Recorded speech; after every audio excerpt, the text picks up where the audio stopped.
Okay, so this episode of Berserk was actually pretty decent. It wasn't that bad from what I saw. I personally enjoyed it, and I mean, there was only a few things within the episode in which it was just kind of off-putting to me, but it was very minor, very minor. I mean, obviously you guys know how I feel about the Berserk adaptation already, so I don't really need to talk about the CGI and all that other stuff. However, there were some character animations that looked completely weird, especially when Guts was about to get ready to fight off the trolls, and his mouth just starts moving when he says, "Let's get it started." I mean, when I saw his teeth just moving around in just a very weird way, like, I know that they were trying to give off the evil grin that, you know, Guts usually gives off, but how exactly that was animated, that looked really, really odd. I didn't really like how that looked. I actually laughed. And also, I mean, there were several other instances in which the facial animations probably just looked like a little you know? But then again, I'm not going to go into the whole CGI, as I stated before. I just wanted to at least give one example of what I thought was kind of funny in the episode. But what really was off-putting in the episode was the censoring that was going on, especially revolving around the troll scene. Like, it was almost pitch black. It was almost pitch black. The censoring was like, holy shit. They really went all out with the censoring, I will say that. But I mean, then again, we are on volume 26 of Berserk, so I mean, within volume 26, trust me, if you have read the very first chapters within this volume revolving around the troll scene, what happens afterward from what we have seen in last week's episode, like, it's pretty intense. It's pretty intense. It's almost as intense as, if you guys remember back in Season 1 of, or, well, the 2016 version of Berserk, where, you know, we had Nina go down with Joachim, where this whole ritual is taking place with the goat head and whatnot. Yeah, that orgy that ends up going down, it's almost as bad as seeing, you know, these women being fucked up the ass by trolls and whatnot. And you also have, you know, their babies, you know, actually, you know, spurting about out of the bellies of these women, alien style. Like, holy shit, like, it was pretty gruesome. I mean, we did get to see, you know, the grotesqueness of the scene, but how exactly they censored it, I can understand as to why they would do that, because it's pretty bad. If you have read the manga, obviously it's even worse from what you see in the anime. But I just thought, you know, while they did censor it, I think it was a little bit too much censoring, because, you know, right when the group ends up going into the cave and sees the trolls, you know, doing these acts, like, it's almost pitch black just on how bad exactly, you know, the scene is, you know. So I just thought that was, you know, one thing we should also take into consideration regarding, you know, as to what was a little off-putting about the episode. But, I mean, it's expected, so I can't really say that, oh, you know, they did a bad job, they never should have done this. No, I'm not going to say that, because, honestly, I can see why they would have done that in the first place.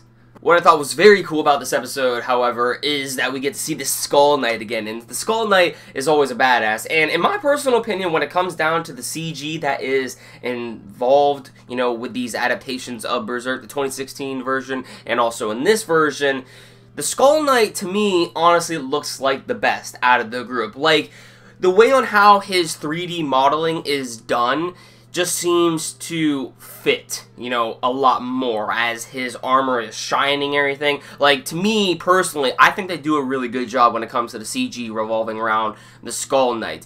Like, out of him, the most, he stands out, you know, and actually doesn't look bad at all. You know, I don't know if that's just me, but personally, I think the Skull Knight is actually really well done when it comes to the CGI within this adaptation. It was just really cool seeing the Skull Knight again. I mean, he comes in like a boss and just, you know, tears shit up, you know, and even saves Guts yet again, you know, and Guts has to pay another debt to him because, you know, the Skull Knight keeps saving his ass in these sort of circumstances. And regarding this scene that goes down with the Skull Knight, we also have Slon end up making a return as well. So not only do we see the Skull Knight return, but we also see Slon end up returning as well, which was, Slon is actually one of the members of the God Hand. If you guys remember back in, during the eclipse, there was the 4 members of the God Hand around the time when Qliphoth was becoming one of them as well. Now we have 5 members of the God Hand. Obviously, we have Femto, which is Qliphoth, but during that time, there was only 4,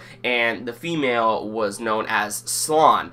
And it was kind of cool seeing the conversation between, her and Guts, and personally I think they executed that scene quite well from the manga. So when it came down to that scene, I really don't have any complaints. I think they did a pretty decent job at that. Now, regarding Isidro in this episode, like I stated before in last week's episode, is that we are starting to see a little bit of characterization when it comes to Isidro's character. It seems like he's starting to actually develop a little bit more to being a more useful character to the group. Now, Isidro in last week's episode was very disappointed in himself because all he could really do was just stand in awe as Guts and Serpico and even Shreke fought, you know, as they were protecting pretty much everyone. And when it came down to Isidro, you know, he really wasn't doing anything, and he actually got someone hurt in the process due to his actions, which was Morgan, and he doesn't want that to happen. He doesn't want to end up, you know, costing the life of another. So he actually wants to be useful to the group, and Guts even tells him specifically that, hey, I need to take care of my business here. You need to get all of, you know, the women who were entrapped with the trolls. You need to get them out of here, as well as Farnese and Casca. You need to look after them. You need to take head and be the man of the group.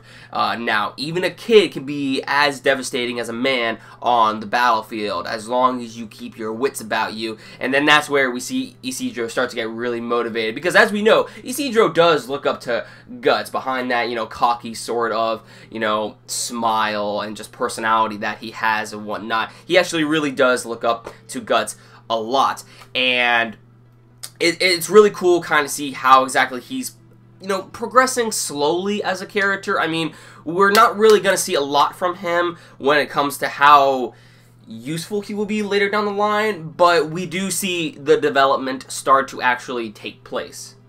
But yeah, through all the chaos that was going down in this episode, I thought it was actually pretty enjoyable. It was not that bad, in my personal opinion, at least. I mean, I really haven't found an episode that I really could say that has stuck out to me the most, but I really do hope that's going to be for next week's episode of Berserk, because, oh my god, the Berserker armor, yo, the Berserker armor, oh my god, let's get hype, people.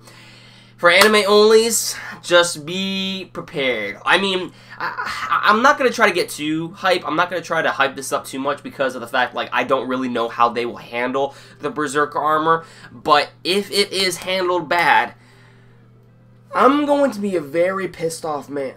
Like, I just really hope they do the Berserker armor justice, because, like, for you manga readers out there, the Berserker armor, oh man, like, you manga readers out there know how hype the Berserker armor is, and, like, not only it is probably the most hypest and best things of Berserk, but it is also probably one of the best experiences you will experience within manga. And I'm not saying the best, but I'm saying one of the best you will experience. I don't know how exactly they are going to do it in, you know, animated format, guys, for you anime onlys out there, because it could go either way. But as for us manga readers who have read the manga, when it comes to the Berserker armor, like, we're just keeping our fingers crossed that we hope it's going to be hype, and we hope it's going to be, you know, well executed, because I'm really looking forward to next week's episode of Berserk. And actually, speaking about next week's episode of Berserk, I'm definitely going to be doing a live reaction of it. Even if they don't get to the Berserker armor by next week's episode, I'm still going to do a reaction nonetheless, because, like, now is the time, I think, where I should, you know, because I'm personally getting really hyped for it. About this much, okay? About half of volume 26 was adapted for today's episode of Berserk. And when it comes to the other half of it, it looks like, about this amount of pages, which actually is a lot less compared to what it just showed you. This right here is going to be the contents of what Guts is going to face, you know, in next week's episode, and also how exactly the Berserker armor comes about. So, judging from, you know, the bulk of the pages and how much they adapted from this episode, they can definitely get to the Berserker armor for next week's episode, and they kind of showed a little glimpse of it in the preview, but maybe that was just a tease. I don't really know, but it does seem like we will see the Berserker armor, like, really, really soon, and I personally can't wait for that. So, definitely, by next week's episode, we're almost going to be pretty much done with Volume 26 already. So, we only have like a few more episodes of Berserk left, I believe, which kind of sucks because we're definitely not going to get, you know, the whole, you know, adaptation of what's in store for the volumes of Berserk right here. And by the way, I have all the volumes now, so more Berserk reviews will be coming. More up-to-date manga chapter reviews of Berserk will be up. So I'm just letting everyone know on that. But yeah, I think I'm going to end off the video here. I tried to explain everything in detail as I can, and also giving my overall thoughts, my pros and cons about this episode. I really hope you overall just enjoyed the review, though, and I also hope you enjoyed the episode. Next week's episode, be prepared for a live reaction. I'm not going to really do a review because, personally, I think, you know, like, I just really want to do a live reaction for the Berserker armor.